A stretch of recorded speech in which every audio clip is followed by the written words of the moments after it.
तस्य ज्ञानाञ्जनशलाकया चक्षुरुन्मिलितं येन तस्मै श्रीगुरवे नमः। वन्देऽहं श्रीगुरोर्श्रीयुतपदकमलं श्रीगुरून् वैष्णवांश्च श्रीरूपं साग्रजातं सहगणरघुनाथान्वितं तं सजीवं साद्वैतं सावधूतं परिजनसहितं श्रीकृष्णचैतन्यदेवं श्रीराधाकृष्णपादान् सहगणललिता श्रीविशाखान्वितांश्च। हे कृष्णा करुणा सिन्धो दीनबन्धो जगत्पते गोपेश गोपिकान्त राधाकान्त नमोऽस्तुते। तप्तकाञ्चन गौराङ्गी राधे वृन्दावनेश्वरी वृषभानुसुते देवी प्रणमामि हरिप्रिये।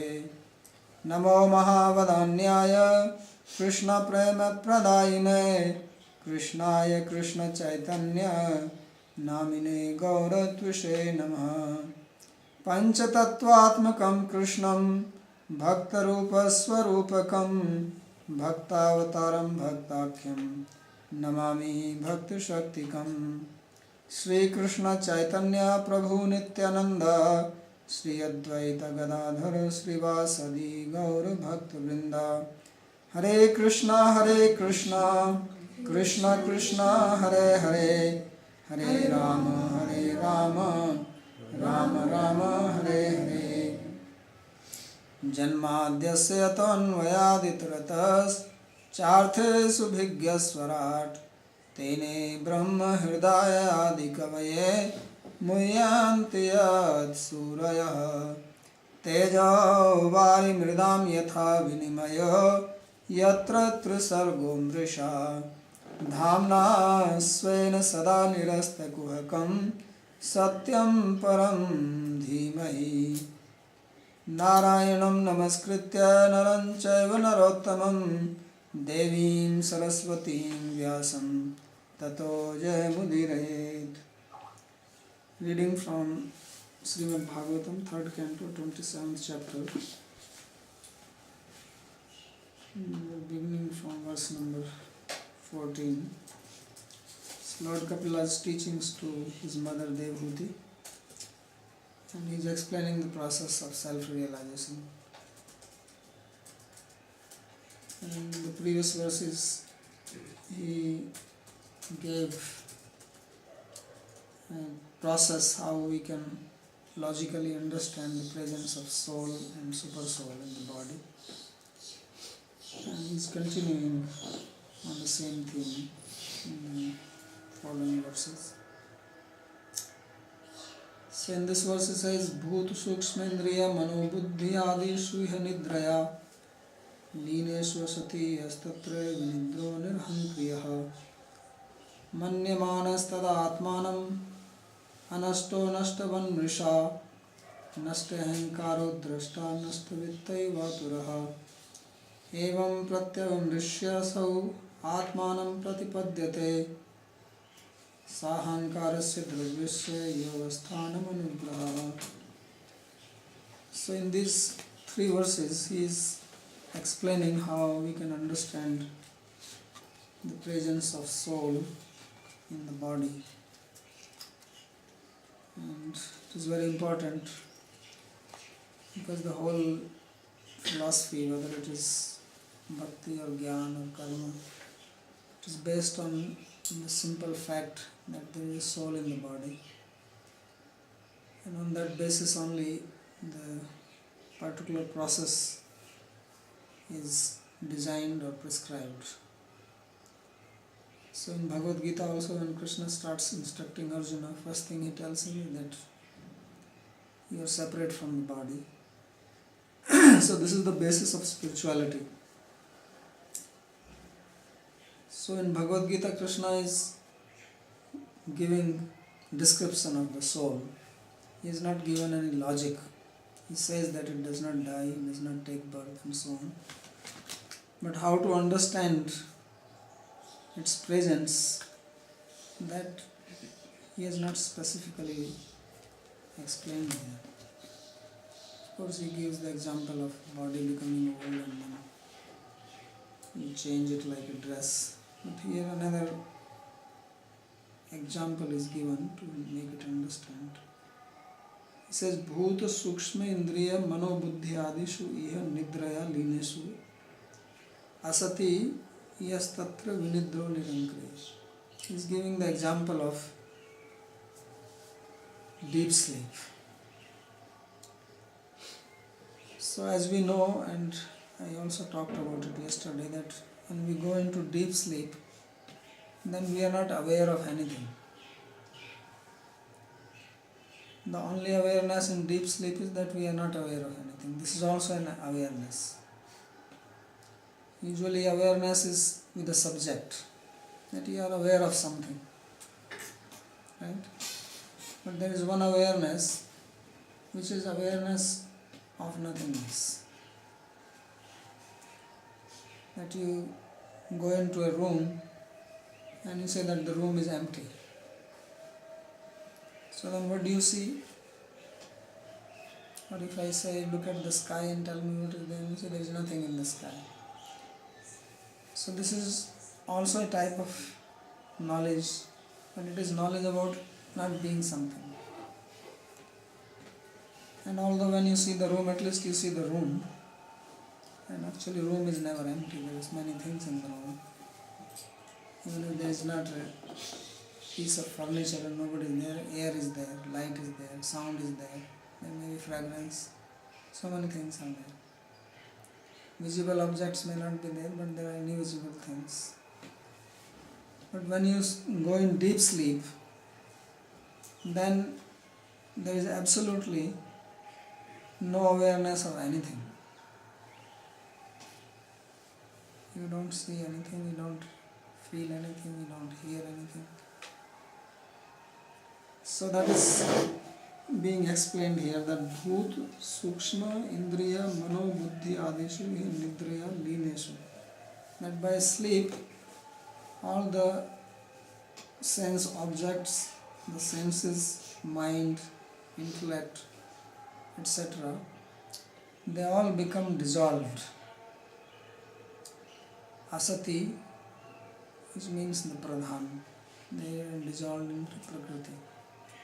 As we read in the previous chapter, that it is from Prakriti, from Pradhana, the primordial matter, that all the elements, senses, and the qualities of the sense objects, they all evolve from that.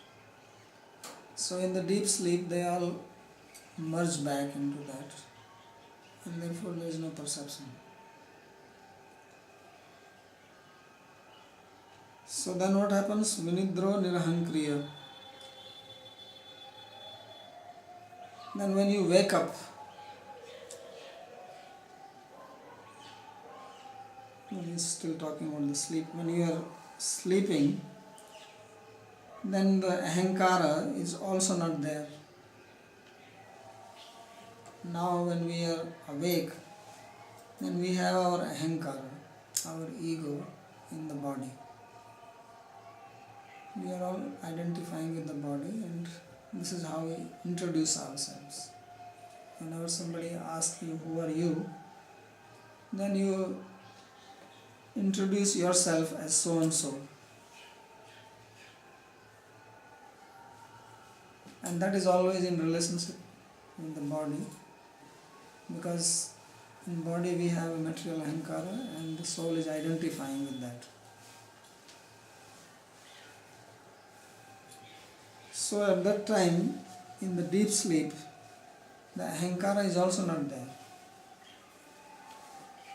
So he says nirahankriya, and there is no ahankara. And that's why we don't even have the consciousness of I at that time. It's not that when we sleep, then we are thinking that I am only ahankara. Even if there is nothing else, the I consciousness is also not there. So then what happens? Manyamanas tada atmanam anasto nastvat mursa. Then the soul thinks that I am lost, although it is not lost.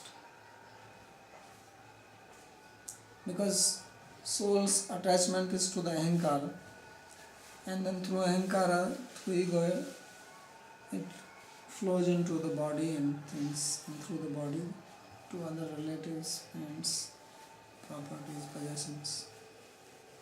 So in deep sleep, all this is lost, and of course the soul is there. So soul feels lost. So he says, Naste ahankarane drashta nashta vittai vature. That at that time, the seer, who is the soul, the sakshi or witness, when the ego is also lost, then he is as if a person has lost wealth. And when wealth is lost, then you feel as if you are lost. Sometimes people have big loss in their business, then they feel as if they are lost. And they say like that I am finished, I am dead. So if he is finished, if he is dead, then who is speaking? So obviously he is not dead, but he is identifying with something which is lost. And therefore he feels as if he is finished. So this also happens in the sleep.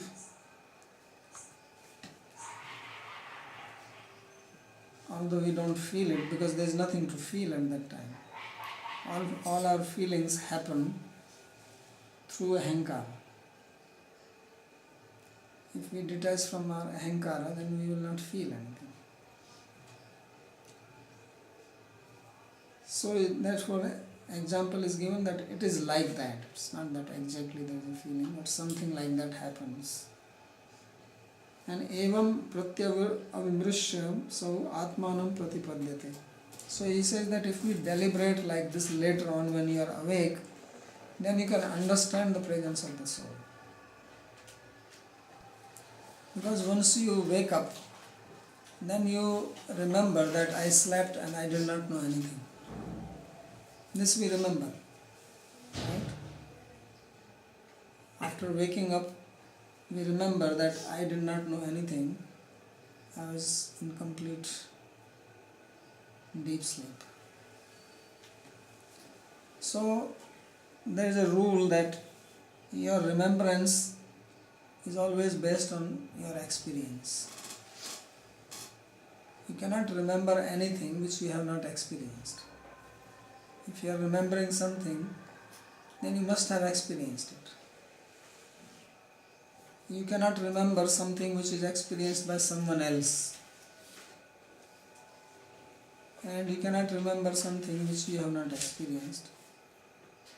So if we remember that I did not know anything, I slept, that means I had this experience. This experience was stored where I did not know anything. Na kinchid avedisham. So if this experience was there, that means there was someone to experience it. There cannot be an experience without an experiencer. Somebody perceived not knowing anything.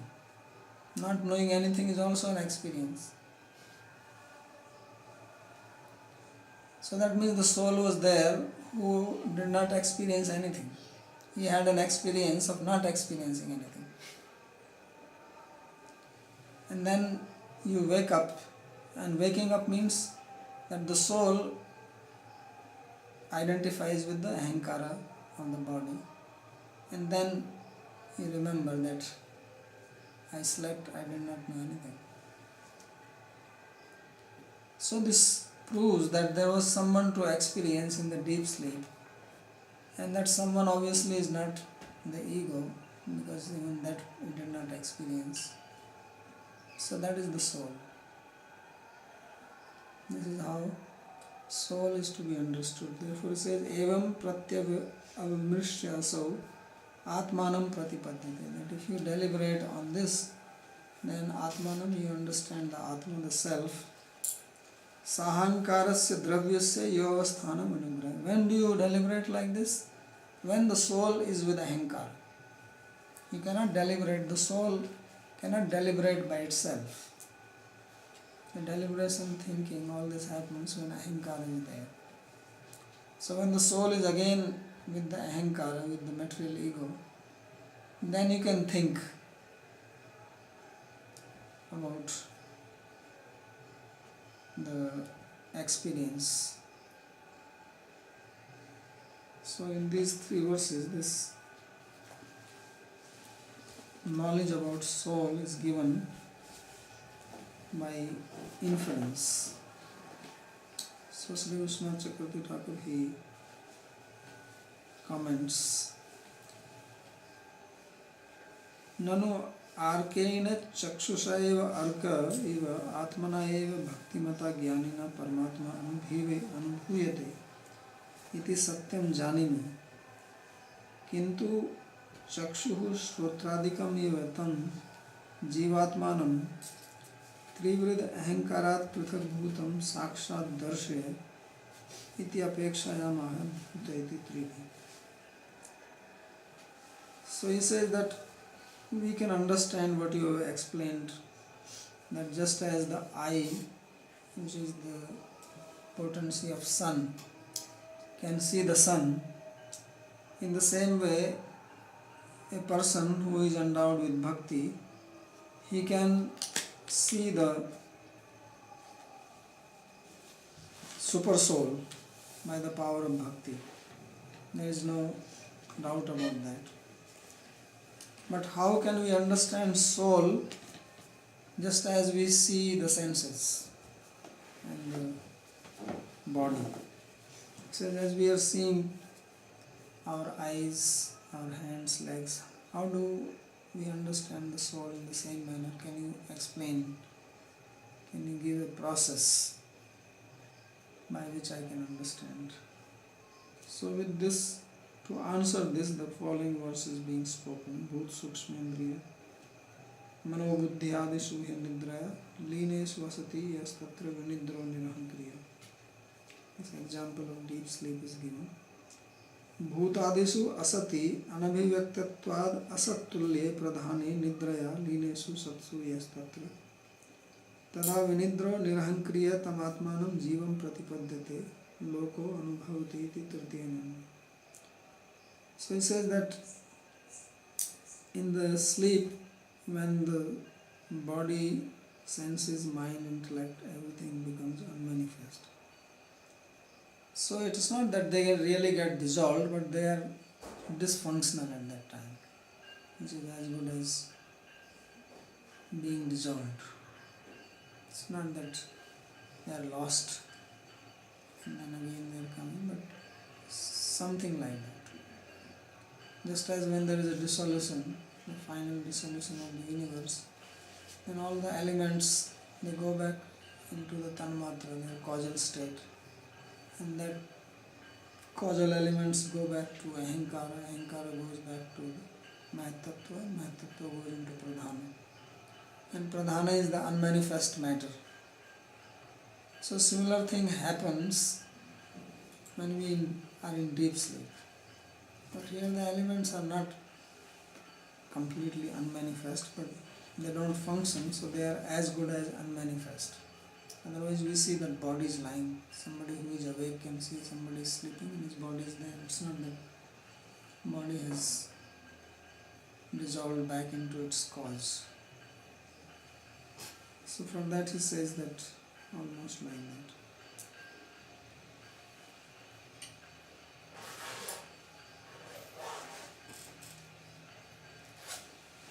Then what happens? Tada vinidro nirahankriya. Then the person who is sleeping, he is nirahankriya. He does not have ahankara in that time. So when ahankara is stripped off, then what remains is the soul. So he says atmanam pratipadyate, jivam pratipadyate. So means all these coverings they are removed, and the soul is just by itself at that time. There are no more coverings on it. We have coverings of Annamaya, Pranamaya, Manomaya according to the Upanishads, Vijnanamaya, Anandamaya. So these 5 koshas are described, but at that time the soul is free from this kosha of Annamaya, Pranamaya, Manomaya, etc. And even the ahankar is not there. So basically soul is free from the adhyasa, from the superimposition, and it's in its own state. So just as in the dissolution all the souls enter into the body of Mahavishnu, the souls are with Paramatma. Then in the Vedanta Sutra it is described that in the deep sleep also the soul is next to the super soul. Only thing is that because he is in tamas, he does not know this. It's all darkness. It's like we are sitting in the room and we see various objects and we identify with the object. And this is my wife, this is my husband, this is my room, this is my chair, this is my computer. So we are identifying with everything. And suppose everything is made dark, then I don't see anything. I don't even see myself. So I am also sitting next to the super soul. I forgot all my this, my that, because I don't perceive them. But I also forgot myself, because even my own thing is not visible. And then I may be next to somebody, but I don't know this. So soul actually is in proximity with the super soul in deep sleep. It's described like that. And but in ignorance of it, not knowing. So therefore he says that he is nirahankriya, that even his own ahankara is not attached to it anymore.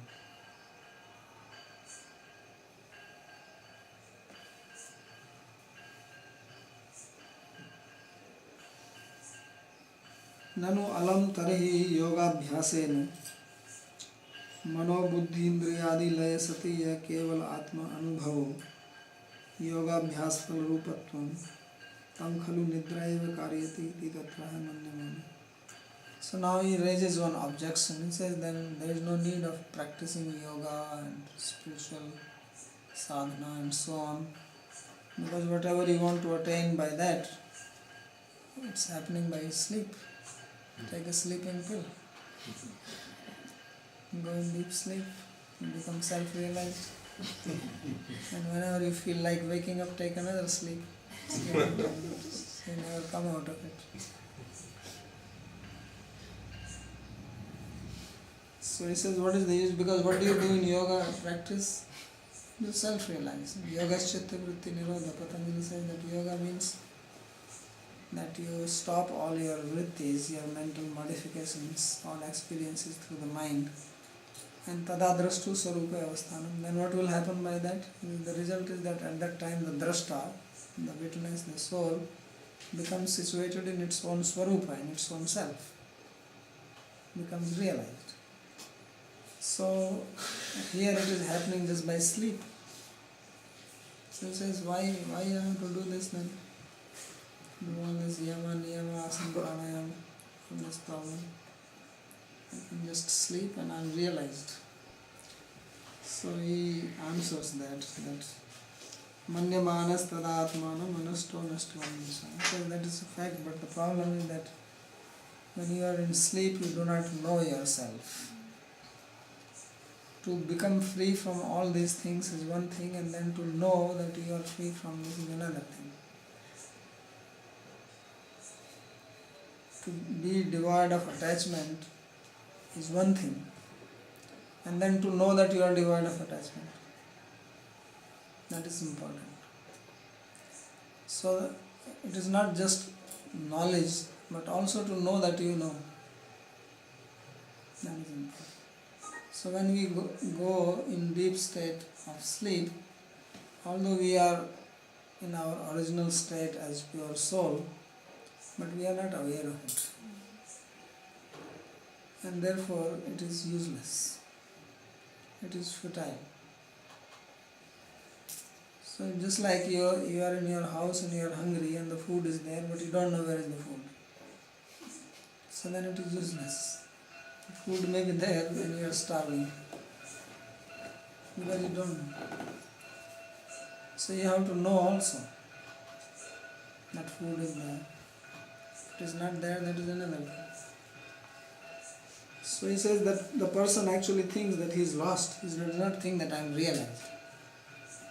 If you practice yoga and you become situated in your own swarupa, then you know that you are realized. But when you are pure soul in the deep sleep, you don't know that you are soul. So therefore, although you are situated in your own swarupa, you are not knowing it that you are situated in your own swarupa. So you are still in ignorance. And because you are in ignorance, you again come back. Otherwise you will not come back from that state. You don't need that. Why do you have to get off? Once you ride a high horse, you don't like to come down. Unless of course the horse is not behaving properly. So for that reason he says that Tada bhutadinam ahankaryanam ahankarasya cha layad ahankarane naste sati. He says at that time all the material elements and the products of ahankar, because all this come from ego, and the ahankar itself, they are dissolved. Then what remains? Drashta jivo drishya nama bhava darshne cha naste sati. Then the seer cannot see anything because there is nothing to be seen. So the seer is there, the soul, the Atma, the witness, but there is nothing to be seen. So this is also a problem. And then Swayam anasto api atmanam nastvam nrisamanyamanu iti avidyavantam jivam susuptavu utprekshati. So although he is not lost, but he thinks that he is lost. Why? Because when we are in ignorance, we think of our existence only through the ahankar, through the ego. If ego is not there, then we are finished. That's why those people who go into depression, their ahankara level goes down. So they cannot do anything. They think they are almost like dead people. Because when ahankara is not there, then you don't do anything. The action cannot be performed without ahankara. So then you say that this guy is in depression. So deep sleep is the complete depression. It is the most depressed state, because there is nothing to be experienced, including your very ahankara. Ahankara is nil. So therefore he says that the soul is like as if it is lost. If now you are sitting and people have this, what is called Alzheimer's. So they forget who they are. They forget where they are. Isn't it? They don't recognize others. They don't know where they are, who they are. Somebody in intense Alzheimeric state. So then, do you expect him to do anything? He is lost. So similar situation. Of course, this person is also then there is no pain, no suffering. He is not bothered about anything. So Jiva He says, Susupta utprekshate nashtavitta eva aturaiti, nashtavitta asaktirita. So he is like a person who has lost his wealth.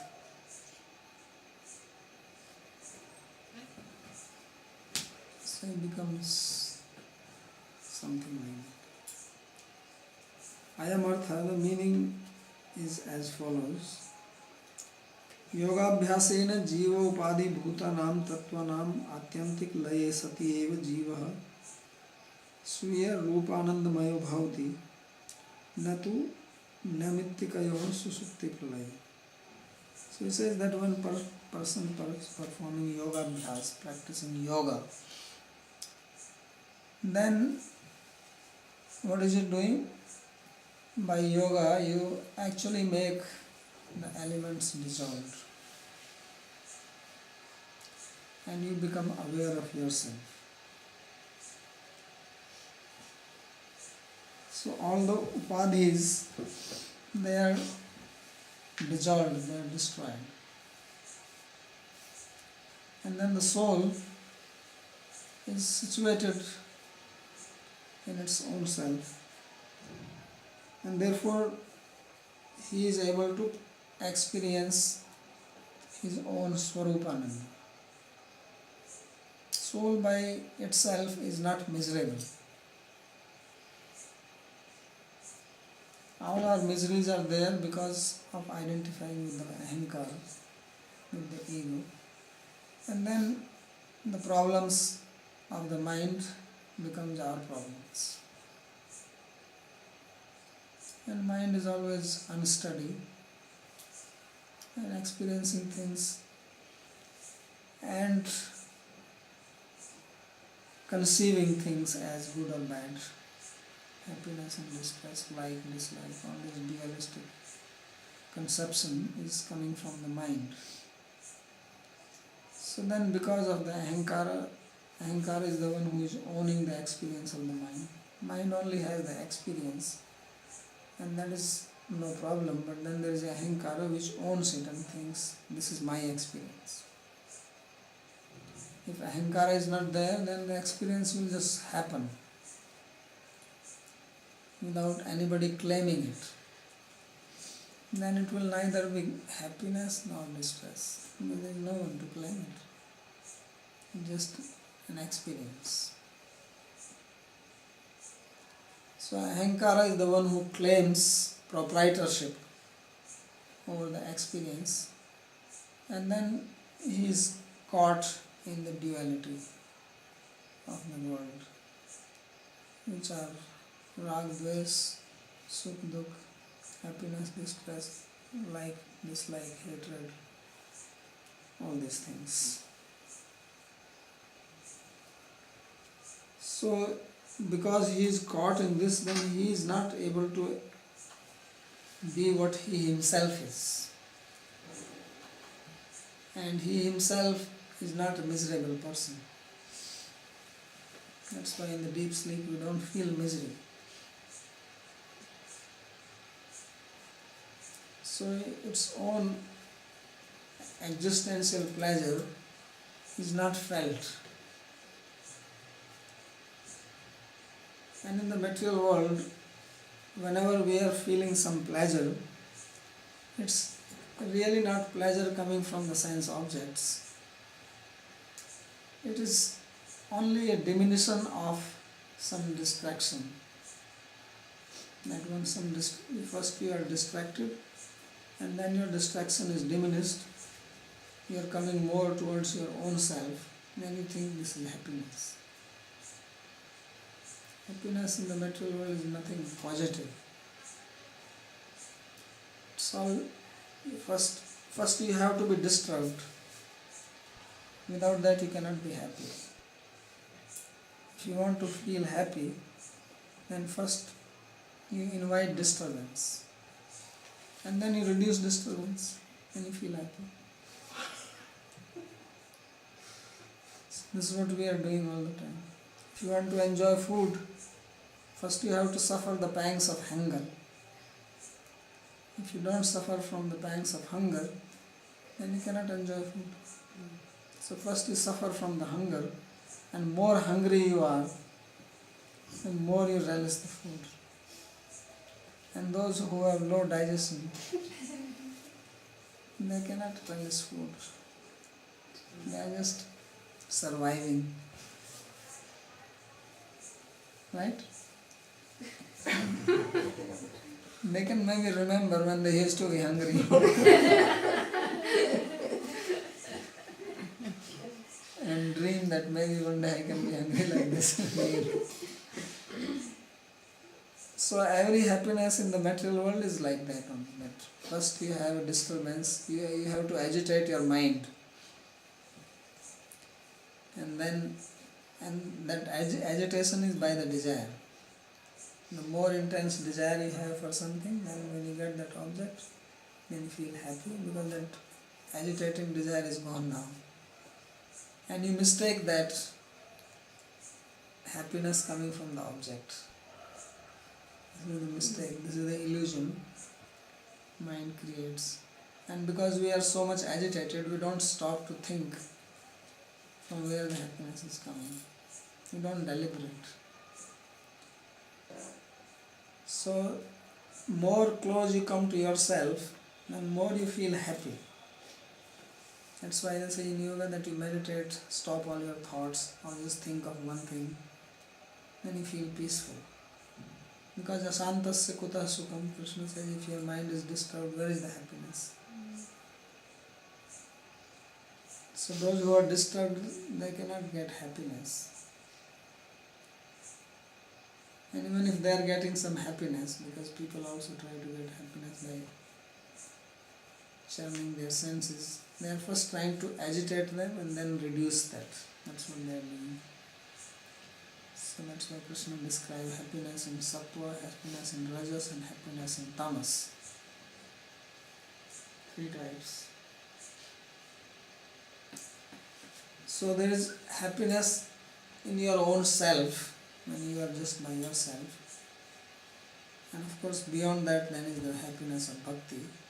When you serve Krishna, when you have devotion, that is the real ananda. Now these two should not be confused. There is a big confusion. People think that ananda is inside us. No, that is not really ananda.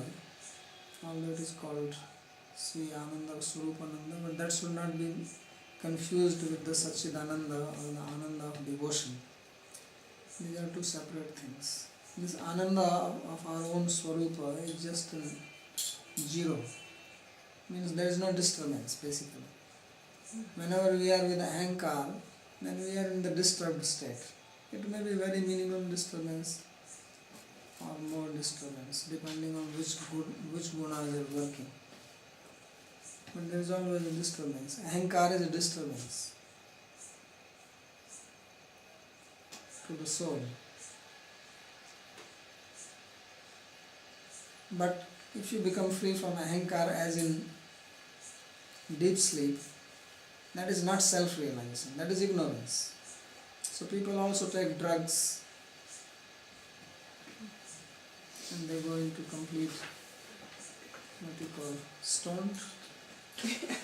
Well, they're stoned, they're all drugged up. So they are completely acid head. They are like a stone. There is no consciousness. That is like going in deep sleep. You are absolutely unaware what is going to you. You can fall in a ditch, no problem. You are in bliss there also. That's why they say is blissed out. Because you have become free from all disturbances. Why people take drugs? Because they cannot handle the situation outside. In disturbance. So this is one way to become free from this. One way is that you perform yoga practice and control your mind. Other is that you bliss out. So you pass out. You don't care about anything. You are in your own self. And then you can hallucinate depending on what kind of drug you are taking.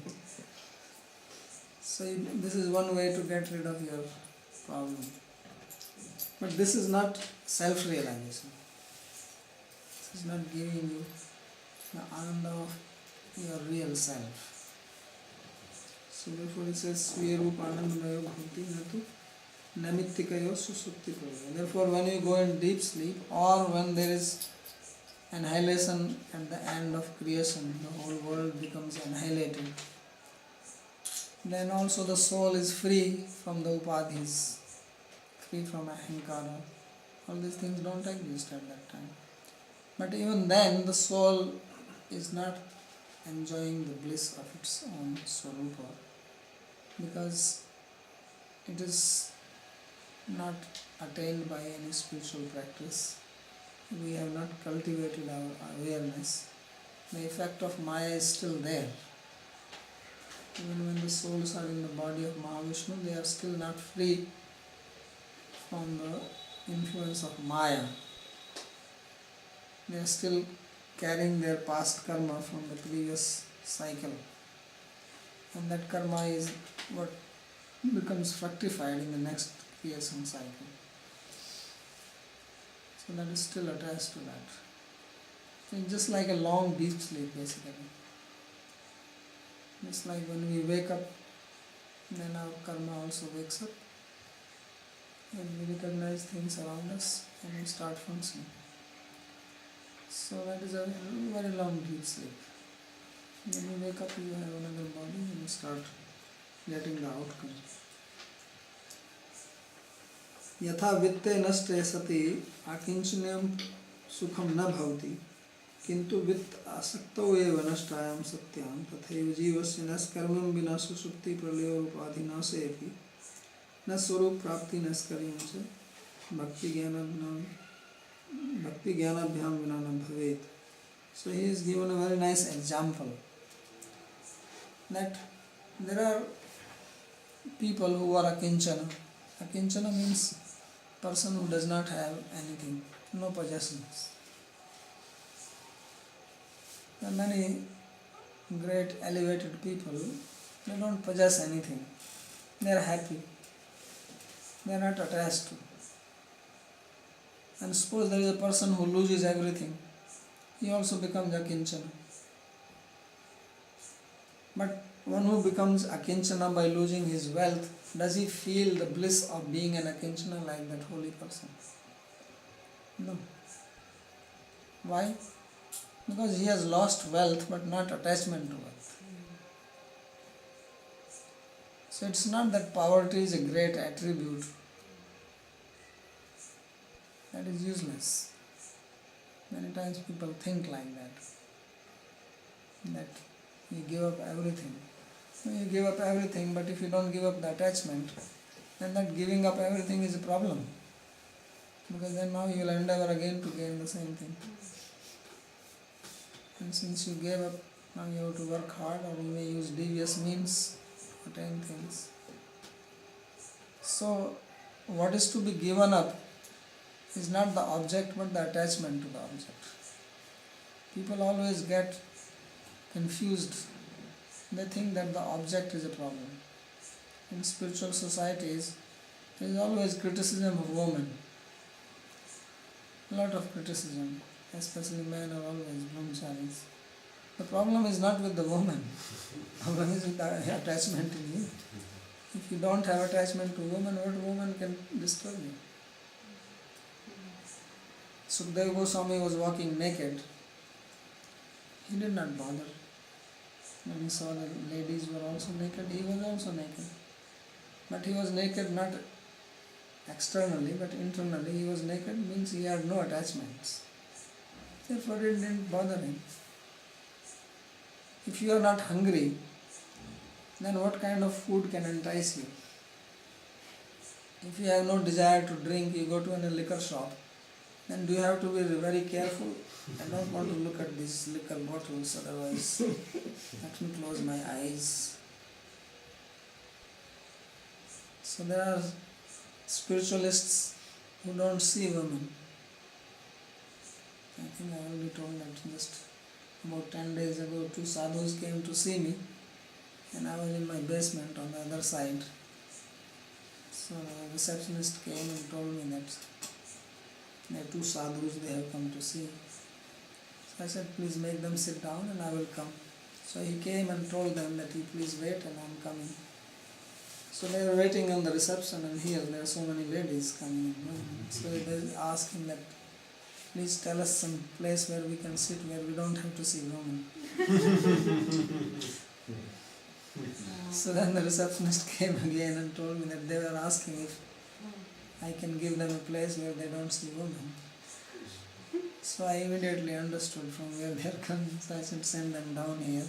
There are no women here.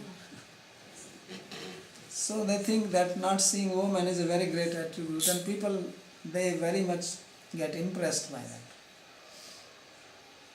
They also write outside, no entry for women, then people are very respectful to this person. And even women are respectful to this person, that he is such a great Mahatma and does not look at women. But is he great or is he weak? That has to be seen.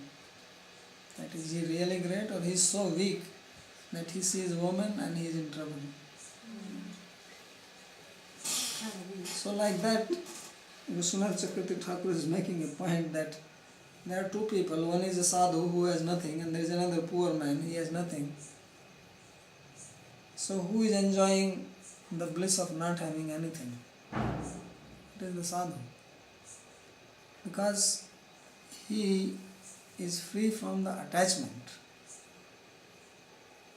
There was one king, and he used to go, kings in India used to have their helicopters, the elephants, in the olden days. So they used to take ride on elephant in the evening, go around. So one day he saw that there is one sadhu sitting under a tree, and he seems very happy, just having one kopin and one lota. And he is very happy. So the king thought, how is this? And this fellow has nothing and he is happy, and I am the king, I have so many things with me and I am in anxiety.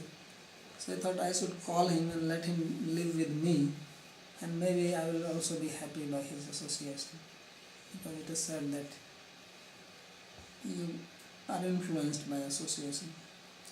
So he went to him and he paid obeisances to him, and he said that I request that you come and live with me in my palace.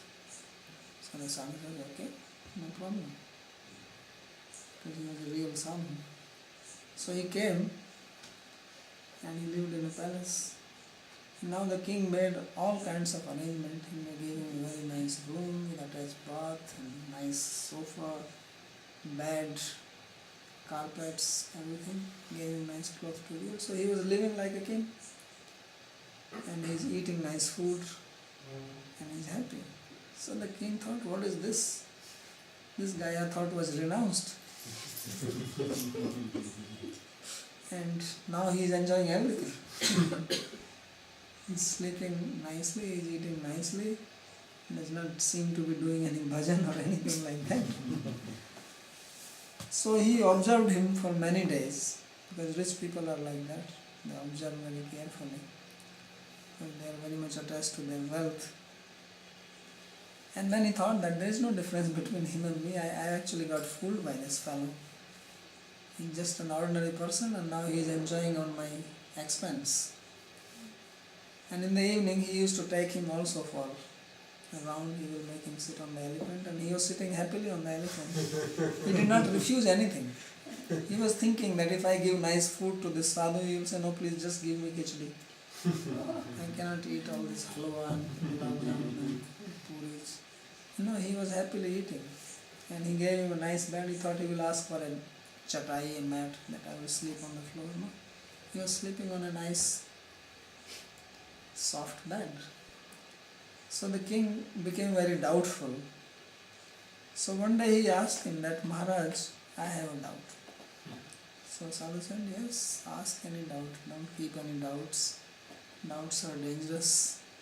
They should be removed. So he said that I am living in this palace, you are living in this palace, I am eating this nice food, you are also eating, I wear silk cloth, I have given you, you are also wearing silk cloth now. What is the difference between you and me? So Sadhu says, oh, this is a very good question. And I am very happy that you are asking this question to me.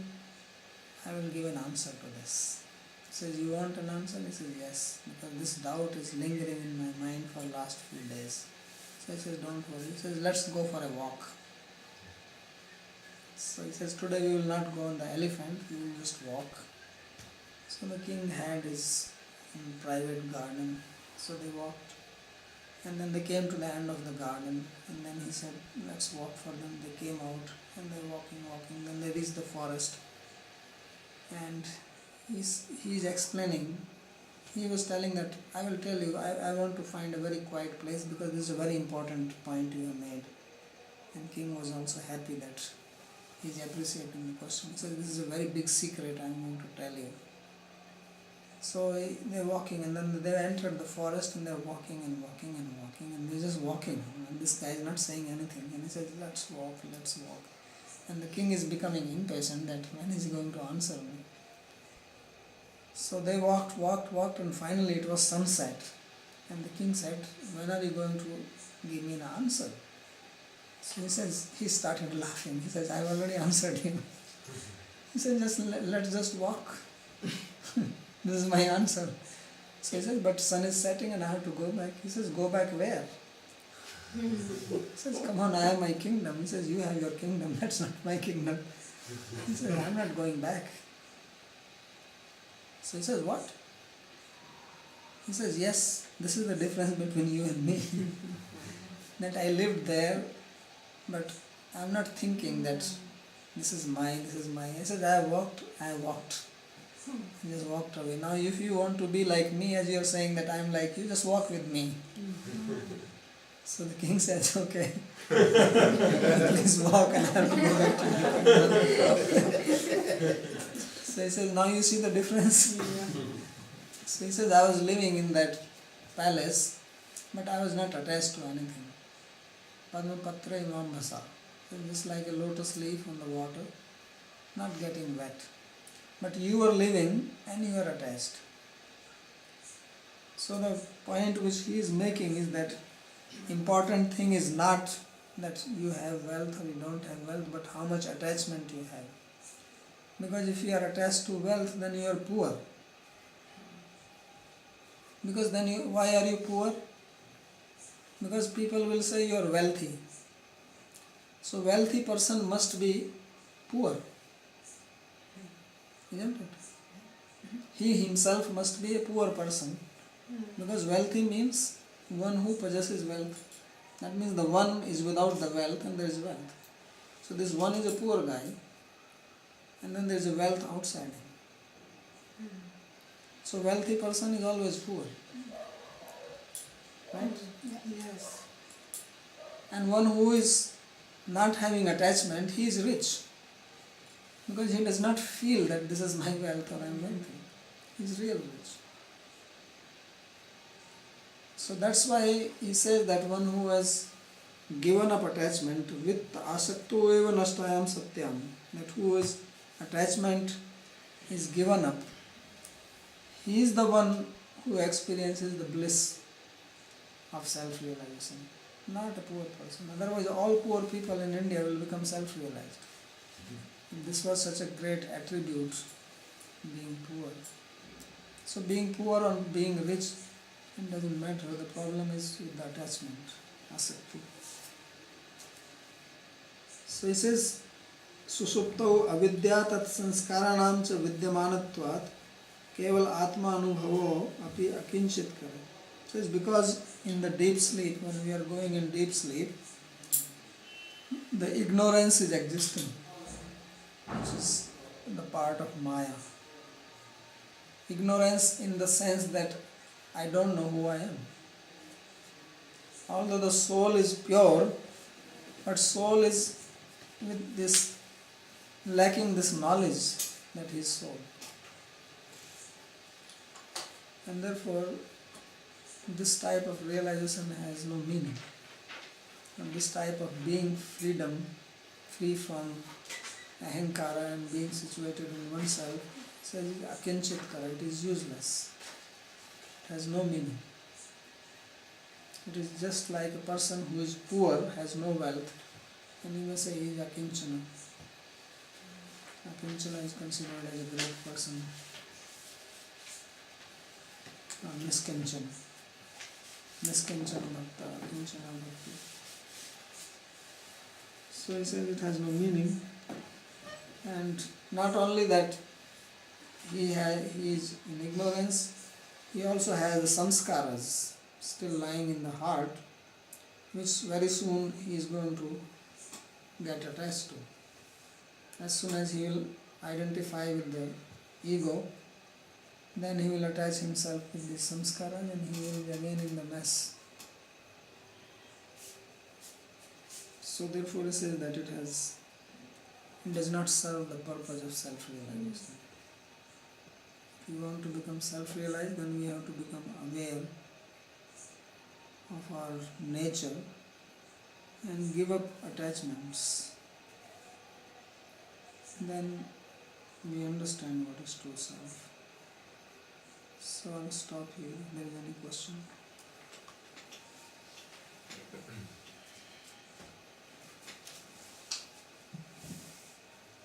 Yes. I have a little comment about this deep sleep thing. Yes. I remember the children's tale. There was supposed to be one wise woman, and somebody was asking her a question. And one of his questions was, "What is the sweetest thing in the world?" What is the? What is the sweetest thing in the world? And she was answering, sleep. It was like getting really close to that.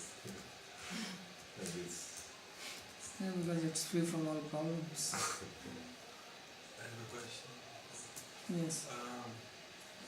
For us sadhakas, how should we deal with the material energy?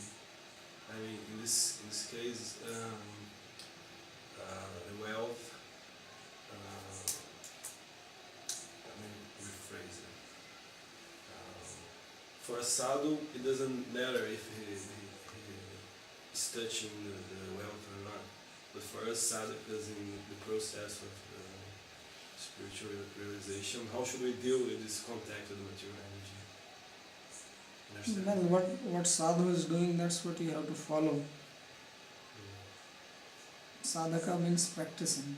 So you have to practice what the perfected beings are doing.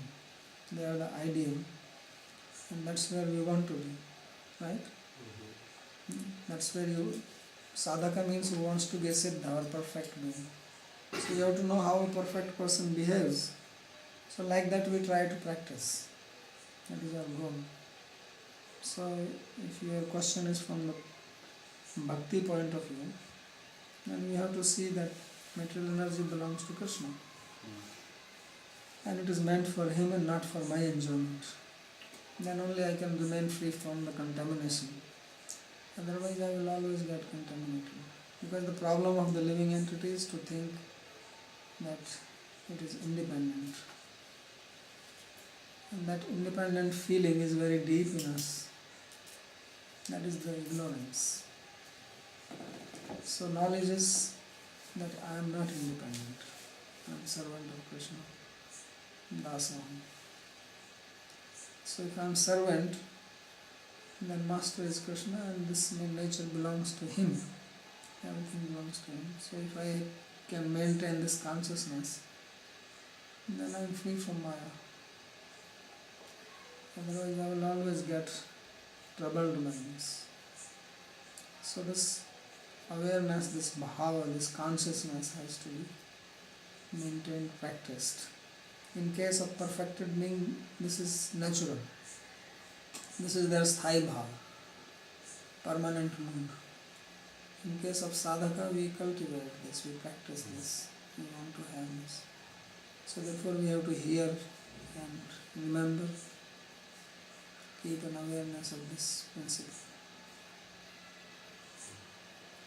Also, you mentioned about the swarupa of the jiva, the ananda is not disturbance, right? And it has nothing to do with the satchitananda. Is that it? Yes. So the jiva itself is not satchitananda. No, this ananda here means no disturbance. It's not the same ananda as when we say that Krishna is Satchitananda. Okay. the same word is used, words have different meanings. So it is not same. Usually people think that soul is full of knowledge and it is full of bliss, as Krishna is. But it's not. It is not. If we are full of knowledge, then why are we in ignorance? Knowledge and ignorance cannot exist together, like darkness and light. So we can say it has a potential to be there. Yes, we have the potential to acquire knowledge, and we have the potential to acquire that ananda of bhakti. We don't have it. But when it is said that soul is, Swarup is also ananda, means it is free from any material disturbances by itself. And these disturbances are coming because we identify with the body, and body is matter, and then we get into the material duality. That has no beginning. That is no meaning.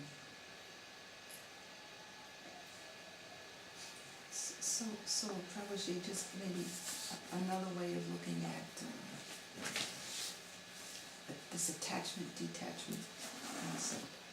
One way, another way of saying is, in order to give up attachment, we have to let go of the wish or the desire to enjoy Yes. independent, Yes. independently of God.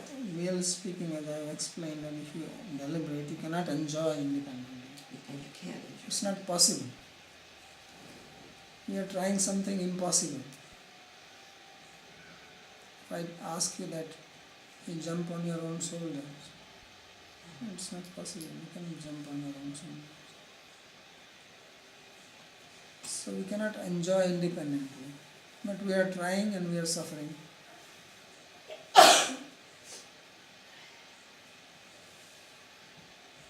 You can only enjoy with God. He's the real soulmate. Yes. Otherwise it's just not possible. You can delude yourself. That is another thing.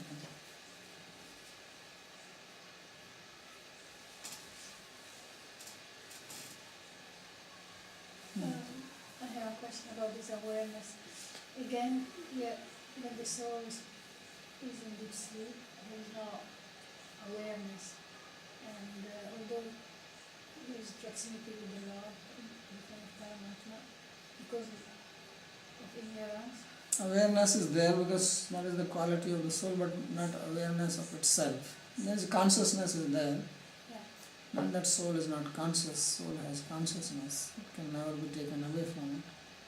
But it does not have a subject. Okay. So that means that is like in a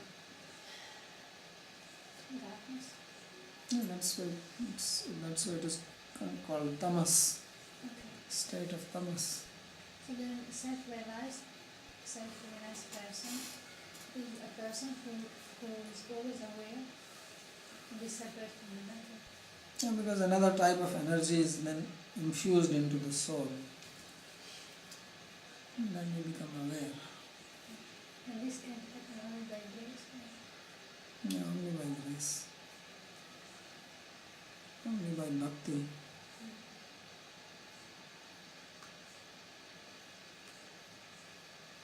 Alright. Okay, Hari Bol, Hare Krishna, thank you.